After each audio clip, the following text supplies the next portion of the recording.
有个问题，我想先问你，你这辈子有没有见过一个人手里明明有不错的钱，过着体面的日子，最后却穷得一分不剩，不是因为运气差，而是因为他太相信自己的运气好。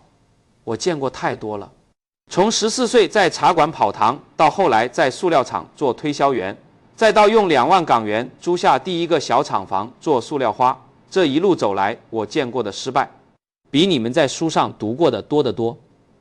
而那些失败往往不是败在市场，不是败在竞争对手，是败在一个字贪。不是贪钱的那种贪，是贪这次不会出事的那种侥幸。商界有句老话，敢于冒险才能成功，这话没有错，但他只说了一半。真正的富人从不冒他们输不起的险。我年轻时也犯过这个错误。1950年代末，我在荃湾做塑料花生意，那时候生意刚刚有点起色。一个朋友来找我说，有一批地皮价格很低，进去一定赚。我动过心，我算了算，如果把手上的现金全压进去，万一出了什么事，整个厂子的周转就断了。我没有进。后来那批地皮出了问题，一批人在里面亏得抬不起头。有人问我，你是不是早就看出来了？我说我什么都没看出来，我只是知道如果我错了，我会输不起，所以我没进。这就是我那几十年做生意最核心的一个逻辑，不是判断这件事会不会成功，而是先判断如果它失败了，我还能不能站起来。普通生意人的思维是，这次赢了我能得到什么？我的思维是，这次输了我还剩多少？听起来很保守，但正是这份保守，让我在后来那几次香港地产大崩盘里全身而退，也让我在1997年亚洲金融风暴、2003年非典、2008年全球金融海啸的时候，不但没有倒下，反而成为了那个能从容买入的人。你知道吗？在所有人恐慌抛售的时候，能够出手买进的人，不是因为他更聪明，是因为他之前从没有把自己逼到绝境。好景时留伞，坏景时撑伞，这不是一句格言，这是一套系统复利。这个词很多人都听过，但复利有一条铁律，常常被人忽视。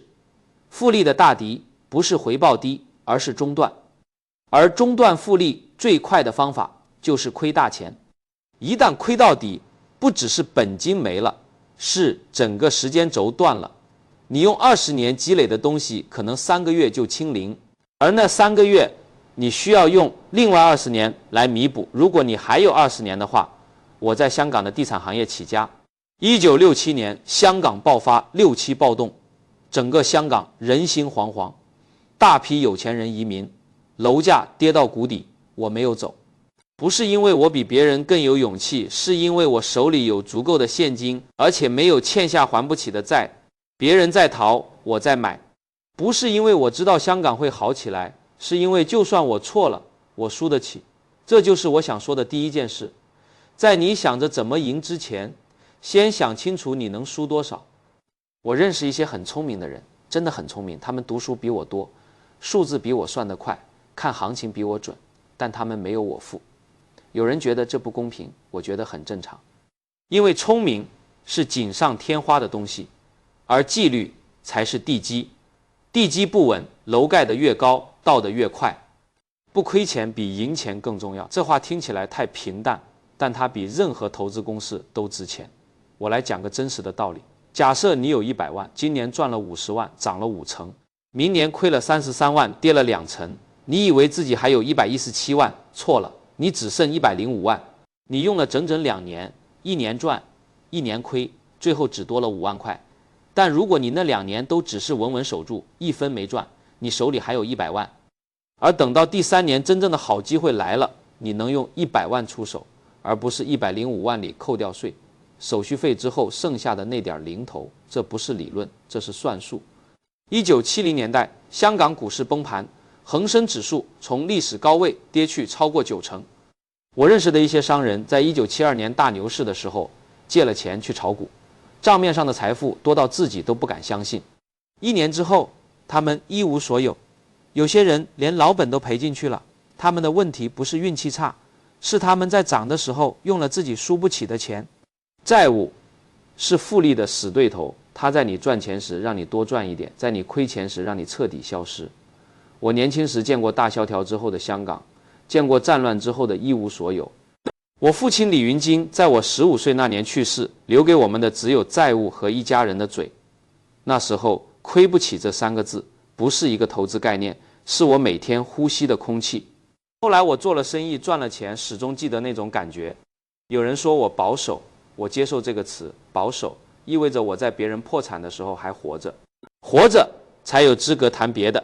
还有一件事我要直说，很多人迷信便宜，他们以为买到便宜就是赚到，殊不知便宜的垃圾终究是垃圾。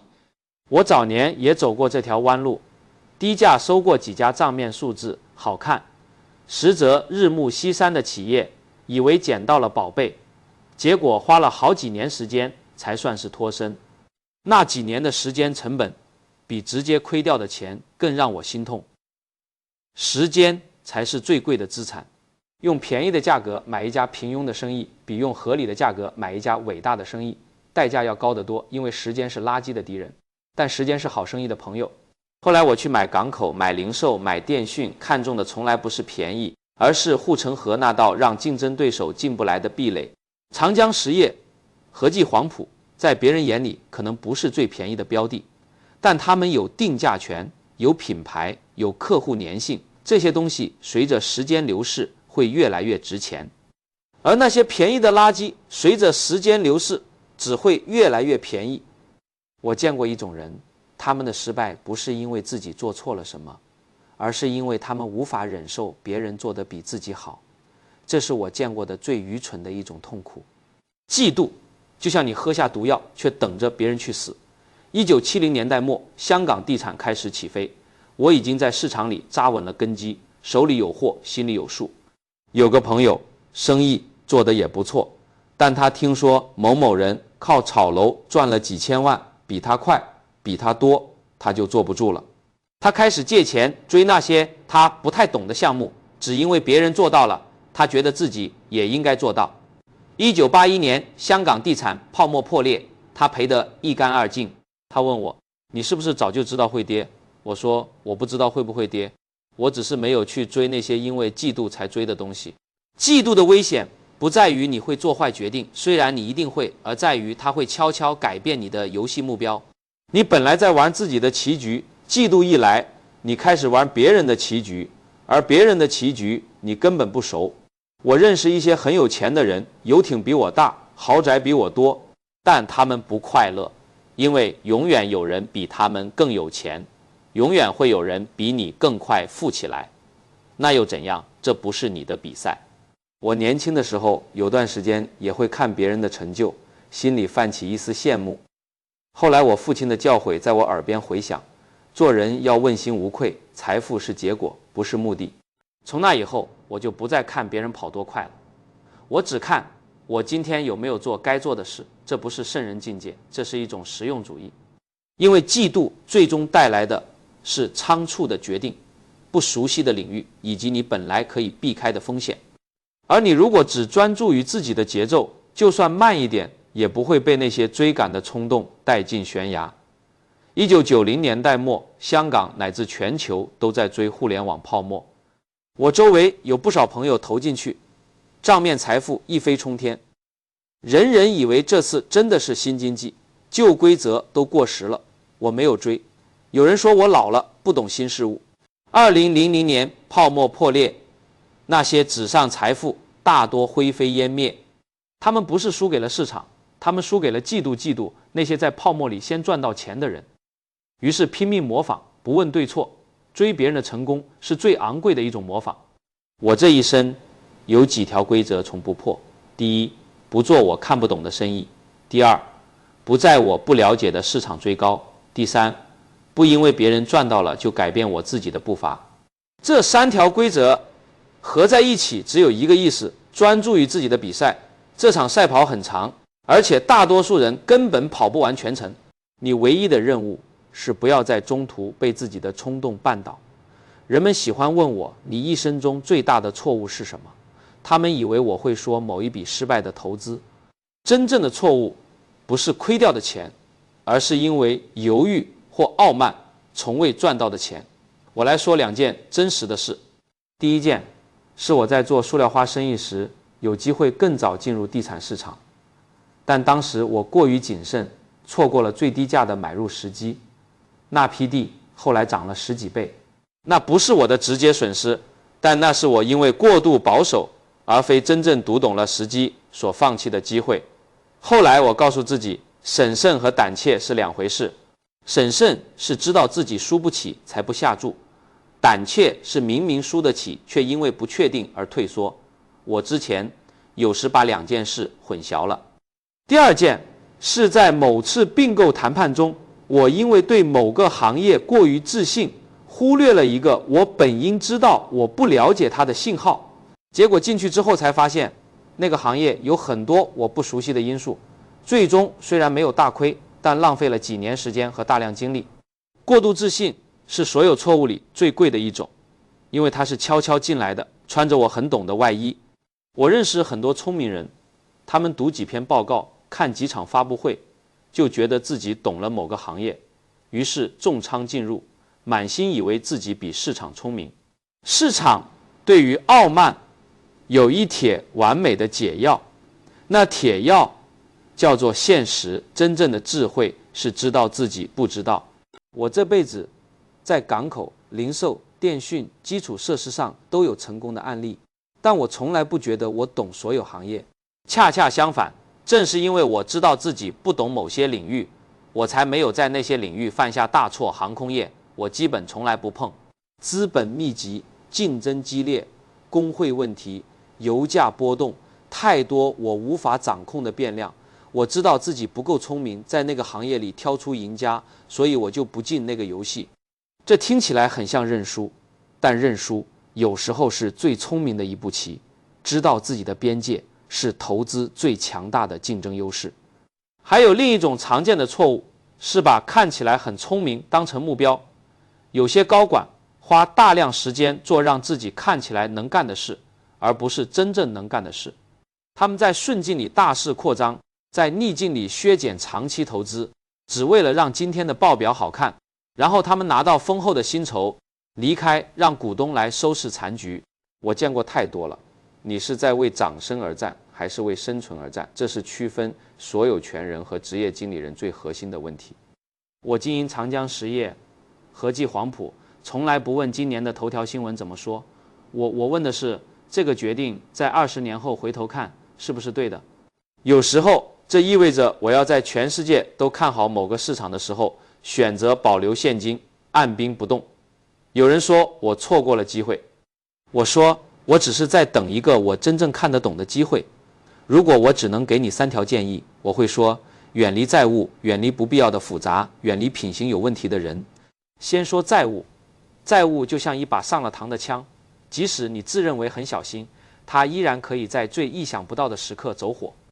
我在香港做生意这么多年，经历了1967年动乱、1973年股灾、1981年地产崩盘、1997年金融风暴、2003年非典、2008年海啸。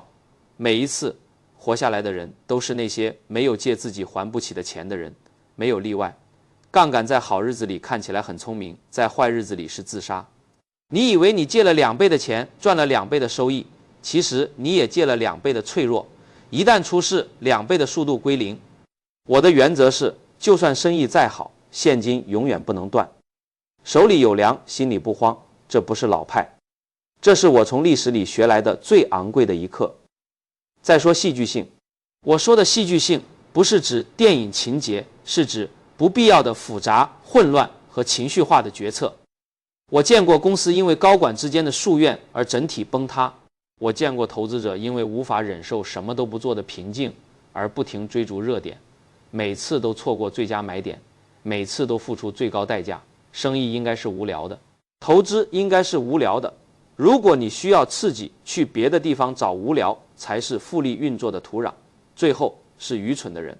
这一点我想说的直接一些，一个品行有问题的合伙人能比任何市场崩盘更快地毁掉你。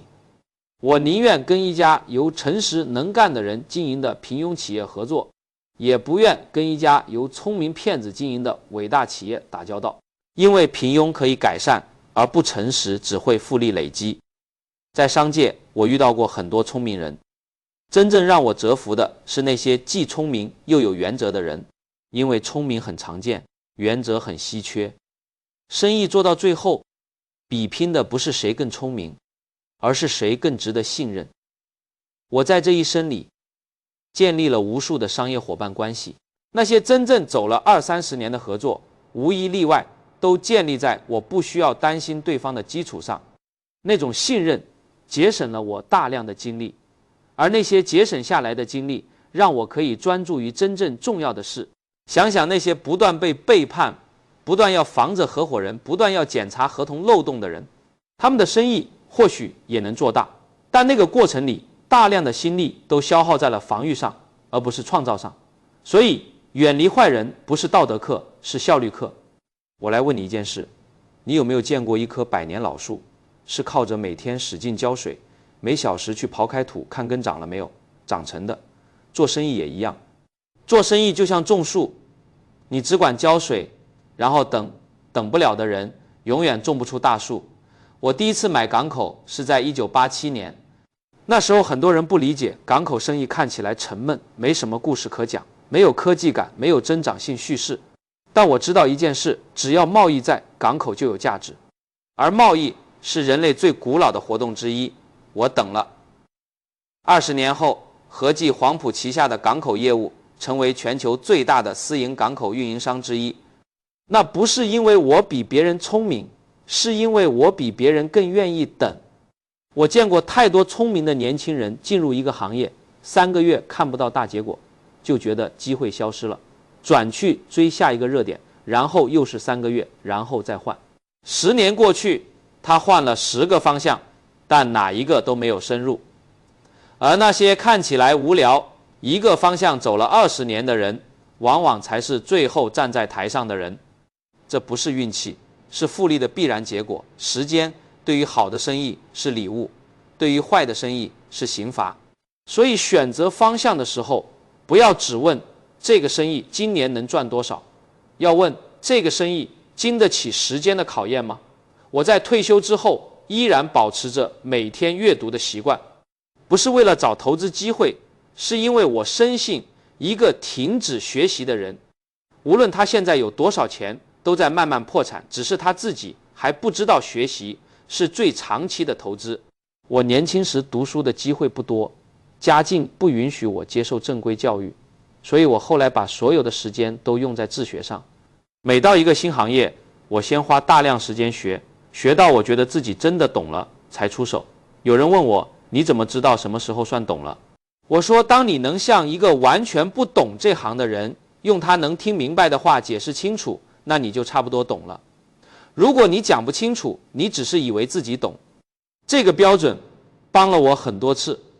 第7章，我没有计划变成富人，我只是计划不让自己变成穷人。到了我这个年纪，常常有人来问我，你成功的秘诀是什么？我每次都回答同一件事，但大多数人听了都不满意，因为答案太简单，支出少于收入，投资在你真正懂的东西上，没事可做时就按兵不动。无论如何，千万别亏大钱。就这些，没有神奇公式，没有独门绝技，没有捷径。如果这让你失望了，我理解，因为人们总希望成功背后有一个更复杂、更刺激的故事，但真实的财富积累往往是最不刺激的那种，慢慢来，等待，不犯大错，让时间去完成剩下的工作。真正快速发财的人，往往也是快速失去财富的人。我这一生没有打算成为什么首富，我只是每天认真做好眼前的事，不过度冒险，不追逐不懂的东西，不因为别人的成功就乱了自己的步伐。财富是结果，不是目的。做人做事做到问心无愧，财富自然会来。我父亲在临终前对我说，做人要凭良心。那时我才15岁，家徒四壁，不知道这句话的重量。后来走了这么多年，才慢慢明白，良心不只是道德要求，它也是最实用的商业逻辑。因为一个有良心的人不会做那些虽然短期赚钱长期损己的事儿，他会看得更远，守得更稳。我见过很多人在生命的某个阶段，为了眼前的利益出卖了信任，损害了合作方，欺骗了客户。他们或许那一次赚到了，但那之后他们再也无法获得真正好的合作机会，因为好的合作伙伴会远离他们。钱是赚不完的，但信用只有一次。人生到了最后，你手里剩下的不是你赚了多少，而是你亏损了多少。不只是金钱上的亏损，是人心的亏损，是信任的亏损，是你留给这个世界的那个印象。我这辈子包括在香港、在内地、在欧洲、在全球50多个国家做生意，从来没有主动伤害过合作伙伴，从来没有在背后捅过刀子。不是因为我多善良，是因为我知道在一个长期的游戏里，声誉是最重要的护城河，而声誉是一分一分挣来的，却可以一夜之间失去。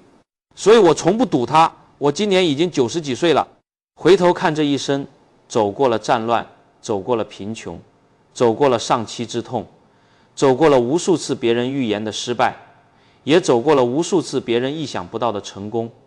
如果让我把这一切浓缩成最后一句话，我只想说，我从来没有想着要打败谁，我只是每一天尽量不输给自己的恐惧、贪婪和懈怠。如果你能做到这一点，你大概率不会变得很穷。